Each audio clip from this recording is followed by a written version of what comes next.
हम बात करेंगे इस सवाल के बारे में। बहुत सारे लोग कह रहे थे इस सवाल को हल करके बता दीजिए, तो हम सोचे आज बता देते हैं। देखिए घातांक और करड़ी का सवाल है, तो इस सवाल को देखने के बाद बहुत सारे लोगों के पसीने छूट जाएंगे, लेकिन पसीने नहीं छूटवाने, इसको लगाना है। देखिए यहाँ पर घातांक और करड़ी का एक रूल लगेगा, थोड़ा ध्यान से देखिए। जैसे कोई संख्या है, मान लेते हैं 1/a के पावर x है। अब ये हर में है आपका, यदि इसको हम अंश में लेकर जाना चाहते हैं तो जो आपका पावर है ना वो माइनस में हो जाएगा। यहाँ पर प्लस में है तो यहाँ पर माइनस में हो जाएगा। अब इसको हम यदि हर में लेकर आना चाहते हैं तो यही उल्टी रिपीट हो जाएगा, ये जो माइनस में है तो वो प्लस में हो जाएगा। और यही चीज़ यहाँ पर फॉलो होगा इस सवाल में, यही आपको देखना है। देखिए यहाँ पर 15,625/49 के पावर -3/2 है, गुणे 5/7 के पावर 5 है, भागे फोर्थ मूल है आपका 625 के घाते -3 का। यही आपको सवाल लगाना है। अब देखिए यहाँ पर पावर क्या है, माइनस है ना। अब इसको प्लस बनाने के लिए ये पूरा का पूरा चेंज हो जाएगा, 49/15,625 हो जाएगा। तो 49/15,625 हो जाएगा। अब जो है आपका यह पॉजिटिव हो जाएगा। क्या हो जाएगा, पॉजिटिव हो जाएगा आपका घात। अब पॉजिटिव हो गया। अब यहाँ ध्यान दीजिएगा, जो नीचे का होता है वह इस संख्या को छोटा करेगा, जो अंश में होता है वह इस संख्या को बड़ा करेगा। अब देखिए यहाँ पर 2 है ना, 2 आया है, यहाँ पर 2 है ना, तो इसका मतलब है इसका हमें वर्गमूल निकालना पड़ेगा। क्या निकालना पड़ेगा, वर्गमूल निकालना पड़ेगा। तो देखिए 49 किसका वर्गमूल है, तो 7 का है।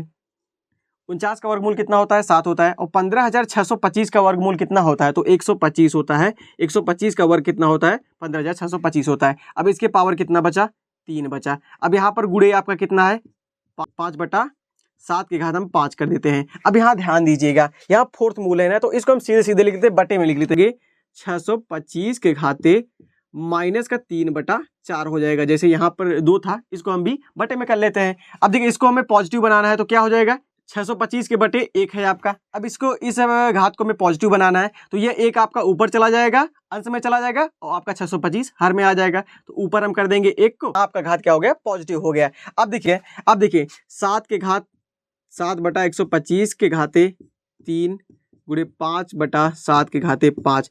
अब देखिए जब भाग का चिन्ह हटता है तो गुणे का चिन्ह आता है, जो अंश होता है वो हर बन जाता है, जो हर होता है वो अंश बन जाता है। तो 625 के घाते 3/4 हो जाएगा। अब देखिए यहाँ पर हमें फोर्थ मूल निकालना है। क्या निकालना है, 625 का पहले फोर्थ मूल निकालना है। तो 625 का फोर्थ मूल क्या होता है, 5 होता है। क्या होता है, 5 होता है। तो यहाँ हम 625 की जगह 5 लिख सकते हैं कि नहीं, हाँ लिख सकते हैं, क्योंकि 625 का फोर्थ मूल 25 होता है। तो 4 यहाँ से हट जाएगा, क्या 4 यहाँ से हट जाएगा।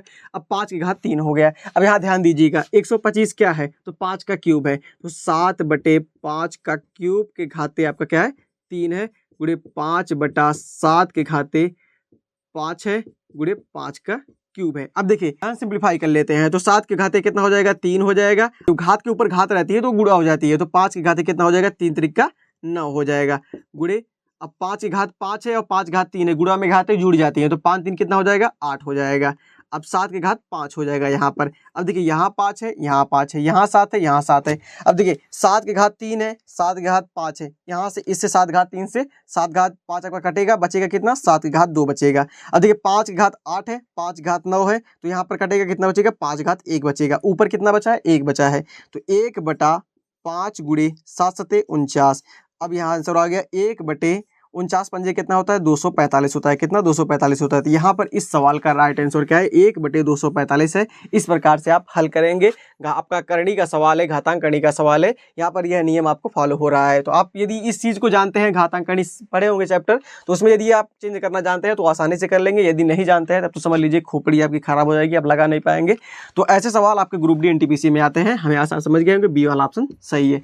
चलिए मिलते हैं नेक्स्ट वीडियो में, तब तक के लिए जय हिंद।